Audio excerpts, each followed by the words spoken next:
ஓ முருகா! வெற்றிவேல் முருகா! வேலுண்டு வினையில்லை, மயிலுண்டு பயமில்லை. என் அன்பு தங்கமே, உன் துணையைப் பற்றி ஒரு விஷயத்தை உன்னிடம் கூறப்போகின்றேன். ஒரு உண்மையை கூறப்போகின்றேன். அந்த செய்தியை கேட்டபின் நீ சந்தோஷத்தில் துள்ளி குதிக்கப் போகின்றாய். அப்படி என்னப்பா என் துணையை பற்றிய செய்தி என்று கேட்கின்றாயா? சொல்கின்றேன் கேள். உன் துணை உன்னை அதிகமாக நேசிக்கிறார் என்பது உனக்கு தெரியும். ஆனால் இந்த உலகத்திலேயே அவருக்கு உன்னைதான் ரொம்ப பிடிக்கும் தங்கமே. உன்னைத்தான் அதிகமாக பிடிக்கும். அவர்கள் பெற்றோரை காட்டிலும் உன்னைத்தான் அதிகம் பிடிக்கும். அதை எப்பொழுதும் அவர் வெளிக்காட்டி கொண்டதில்லை. சில சமயங்களில் உன்னுடன் ஏற்படும் சண்டைகள் பிரச்சனைகளினால் நீ யோசித்திருக்கின்றாய், அவருக்கு என்னை பிடிக்காமல் சென்றுவிட்டதா? இப்பொழுதெல்லாம் எதற்காக என்னிடத்தில் அடிக்கடி கோபம் கொள்கின்றார்?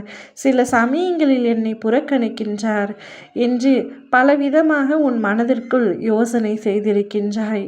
சில சண்டைகள் காரணமே இல்லாமல் வந்திருக்கின்றது. சில சண்டைகள் எதற்காக வருகிறது என்று தெரியவில்லை. ஆனால் பிரச்சனைகள் முத்தி 2-3 நாட்கள் கூட பேசாமல் இருக்கின்றார். நானாக போய் பேசினால் மட்டுமே அவர் பேசுகின்றார், இல்லை என்றால் அமைதியாகவே இருக்கிறார் என்று பலவிதமாக உன் மனம் குழம்பிக் கொண்டு இருக்கும். ஆனால் அது அவ்வாறு இல்லை தங்கமே. உன்னை சமாதானப்படுத்த அவருக்கு சரியாக தெரிவதில்லை. அவருடைய அன்பை அவரால் வெளிக்காட்ட முடியவில்லை. ஆனால் அவர் உன் மீது அளவு கடந்த அன்பை வைத்திருக்கின்றார். இப்பொழுது நீங்கள் இருவரும் சந்தோஷமாக இருக்கின்றீர்கள்.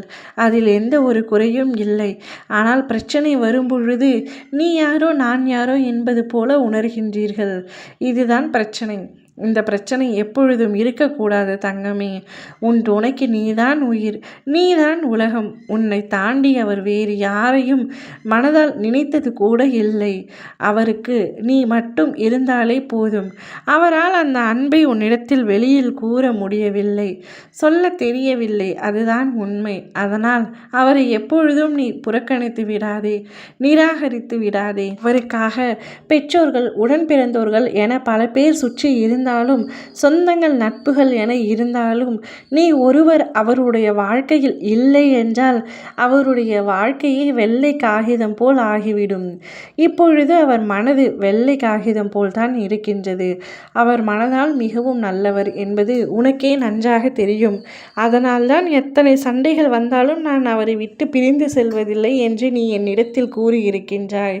நிச்சயமாக உன்னுடைய துணை மிகவும் நல்லவர், அன்பானவர். உன் மீது உயிரையே வைத்திருக்கும் உன்னுடைய துணையானவர். அவரை எப்பொழுதும் நீ விட்டுவிடக்கூடாது. அவருடன் நீ சந்தோஷமாக வாழ வேண்டும். ஓம் முருகா! வெற்றிவேல் முருகா!